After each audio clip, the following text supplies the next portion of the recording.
તો અમદાવાદ શહેરમાં સામાન્ય વરસાદમાં પાણી ભરાયા અને શહેરના અનેક વિસ્તારો પાણી થઈ ચૂક્યા છે। નિકોલ વિસ્તારમાં પણ ઘૂંટણસમાં પાણી ભરાયા હતા અને વરસાદી પાણી ભરાતા રાહદારીઓ વાહન ચાલકો પરેશાન થયા।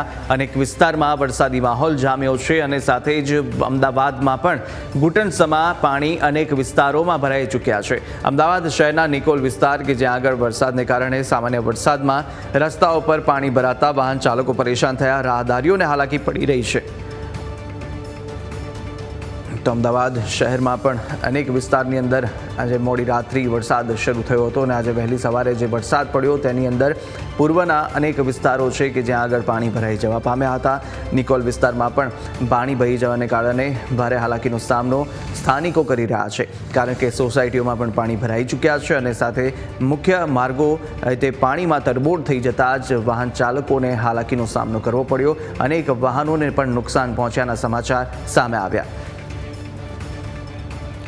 વધુ વિગતો મેળવીશું। સંવાદદાતા મિહિર સોલંકી આપણી સાથે સીધા જોડાઈ ચૂક્યા છે। મિહિર, અનેક વિસ્તારમાં વરસાદી માહોલ જામ્યો છે, પરંતુ ફરીથી આ જે તંત્રના પ્રી મોન્સૂન કામગીરીના દાવા છે તે પોકળ સાબિત થયા છે।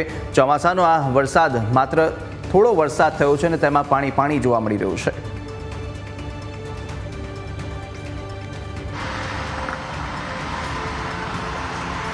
બિલકુલ કુશાગ્ર, જે પ્રમાણે ગત મોડી રાત્રે અમદાવાદમાં વરસાદની એન્ટ્રી થઈ અને વાત કરીએ કે ખૂબ જ ભારે પવન સાથે વરસાદ છે તેની એન્ટ્રી થઈ હતી, પરંતુ મુખ્ય બાબત અહીંયા એ છે કે વરસાદ થોડો આવ્યો અને પાણી વધારે લાવ્યો, એવું ક્યાંક ને ક્યાંક અત્યારે જોવા મળી રહ્યું છે। નહીં માત્ર કોઈ એક ચોક્કસ વિસ્તારમાં, નહીં માત્ર એવું કે કોઈ ઢાળવાળા વિસ્તારમાં, પરંતુ રોજિંદા જીવનમાં જે રોડ રસ્તાઓ જ્યાં લોકો પોતાના જીવન જરૂરિયાતની વસ્તુઓ લેવા માટે નીકળતા હોય, લોકો નોકરીરત વર્ગ જ્યાં નીકળતું હોય, નાના ભૂલકાઓ જ્યાં પોતે રમતો રમતા હોય, ત્યાં અત્યારે પાણી છે તે ગરકાવ થઈ ચૂક્યું છે। અત્યારે હાલમાં એએમસીની જે પ્રી મોન્સૂન કામગીરી કરોડો રૂપિયાના ખર્ચે કરવામાં આવતી હોય છે, તેનું ક્યાંક ને ક્યાંક હવે પૈસા જે વેડફાટ થયો હોય અને બધી વાતો મોકળ સાબિત થઈ હોય તેવું ક્યાંક ને ક્યાંક અત્યારે લાગી રહ્યું છે। નિકોલ વિસ્તારની જ્યારે વાત આવે ત્યારે એક સદ્ધર વિસ્તાર, એક એવો વિસ્તાર કે જે ઉભરતો વિસ્તાર અમદાવાદનો નિકોલ વિસ્તારની ગણતરી તેમાં થતી હોય છે ને ત્યારે આવી રીતના દ્રશ્યો જ્યારે જોવા મળતા હોય ત્યારે સવાલો ચોક્કસથી ઘણા બધા ઊભા થાય છે, કારણ કે નાનાથી નાના વિસ્તારમાં પણ એએમસી પોતે પહોંચવાના દાવાઓ કરતી હોય છે। આપણી સાથે અહીંયા ઘણા બધા સ્થાનિકો છે, તેમની સાથે વાત કરવાનો પ્રયત્ન કરીશું। શું કહેશો કાકા, પાણી તમારા અહીંયા વિસ્તારમાં ભરાયું છે, કેટલા સમયથી પાણી ભરાય છે ને કેવી તકલીફો પડે છે? અહીંયા વરસાદ પડે એટલે દર વખતે પાણી ભરાઈ જ જાય, આનો કોઈ નિકાલ જ નહીં, કોઈ ગટર લાઈન કે કંઈ કહેતા કંઈ નથી। અહીંયા અઠવાડિયા સુધી પાણી ભરેલું જ રહે છે। કેટલી વાર એએમસીમાં અરજી કરી? કોર્પોરેશનમાં બધા આવીને જોઈને જતા જ રહે, ગટર લાઈનનું કીધું તો કોઈ કશું ગણગાડ્યું જ નથી। કેટલા સમયથી તકલીફ પડે? વરસાદ પડે એટલે કાયમ માટે તકલીફ જ રહે।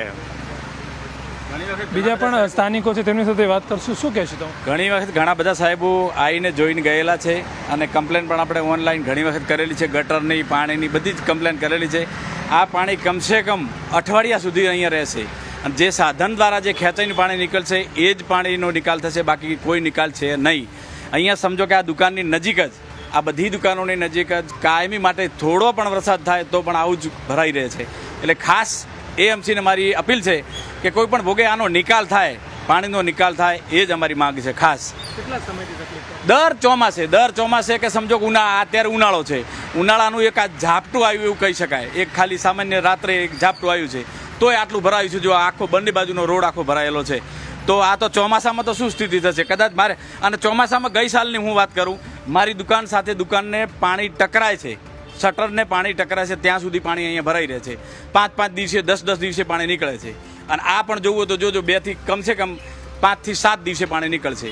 એટલે એનો કંઈ પણ રીતે એનો ઉકેલ થાય, એનો નિકાલ થાય એવી અમારી ખાસ માંગ છે, આખા શોપિંગની બધાની, અહીંના તમામ રહીશોની બધાની માંગ છે। આની અધિકારીઓ ઘણી વખત જોઈને જાય છે, ઘણી વખત ઘણા બધા જોઈ જાય। દાખલા તરીકે અહીંયા ગટરનું પેલું છે, પાણીનું પેલું છે, એ બધા સાહેબોને ખબર જ છે, બધાને જ ખબર છે। પછી સમજો કામદારો જે માણસો છે એમને પણ ખબર જ છે કે અહીંયા પાણી ભરાય છે, આ રોડ બન્યો ત્યારથી જ ખાડો છે, અહીંયા આ કઈ રીતનો ખાડો છે એ જ નહીં સમજાતું। એટલે એનો નિકાલ થાય એવું અમે ચાહીએ છીએ બધાએ। કેવી તકલીફો પડે? ઘણી બધી તકલીફો પડે છે, ઘણા બધા પડે છે, ઘણા બધા લોકો પડે છે. કોઈ બહેનો માં દીકરી બહેનો કોઈ એક્ટિવા લઈને જતી હોય ને તો મેં પોતે કેટલી વાર ઊભા કર્યા છે, એવું ઘણી વખત બન્યું છે. કોઈ વિદ્યાર્થીને જતું હોય તો સ્કૂલ પેલી લઈને સાયકલ લઈને તો ઘણી વખત પડે છે, તો એમને અમે ઊભું કરીએ છીએ. એટલે આવી પોઝિશન છે, તો આનો જલ્દી નિકાલ થાય ટૂંકમાં, બસ એવી અમે ચાહીએ છીએ. આવો સદ્ધર વિસ્તાર હોય અને અમદાવાદ એક મેગા સિટી કહેવાતું હોય, ત્યારે આવી રીતના સવાલો ઊભા થાય, પાણી ભરાય, આવો દ્રશ્યો થાય, એક સ્થાનિક તરીકે શું કહેશો? કંઈ સારું કામગીરી છે નથી સાહેબની. મ્યુનિસિપાલિટીની જે કહે છે કે મોન્સૂન કામગીરી સારી છે એવી છે નથી. દર વર્ષે આવો પ્રોબ્લેમ રહે છે.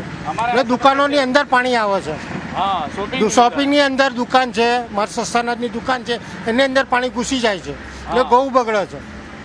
ગઈ વખતે બગડ્યું હતું, ગઈ વખતે 10-15 કટ્ટા બગડ્યા હતા. દર વર્ષની આ પ્રોબ્લેમ છે. તો પણ પાણીની પાઇપો ઈંટો ચણી છે, 3-3 દિવાળ, તોય એવું પ્રોબ્લેમ છે. વોટ લેવા આવે ત્યારે કઈ કરી દઈશું કામ. હવે વોટિંગ આવશે ત્યારે કહીશું કે કામ કરી દઈશું. અત્યારે કંઈ કામ કર્યું નથી. કોઈ નિકાલ જ છે નહીં સાહેબ. દર વર્ષેનો આજના છે.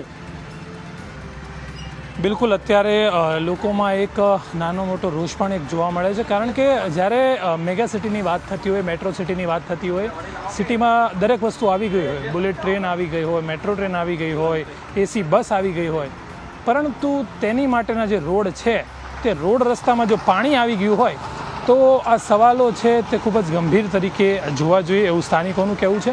માત્ર વાતો અને કાગળોમાં લખી દેવાથી કંઈ થતું નથી. તેમની માંગ છે કે વોટ લેવા આવ્યા બાદ પણ સ્થાનિકોને મળવું જોઈએ, સ્થાનિકોના સવાલોનો ઉકેલ લાવવો જોઈએ, અને દર વર્ષે જો આ વસ્તુ થતી હોય તો એ છતાં જો કોઈ ધ્યાન ના આપતું હોય તો આ એક ગંભીર મુદ્દો છે.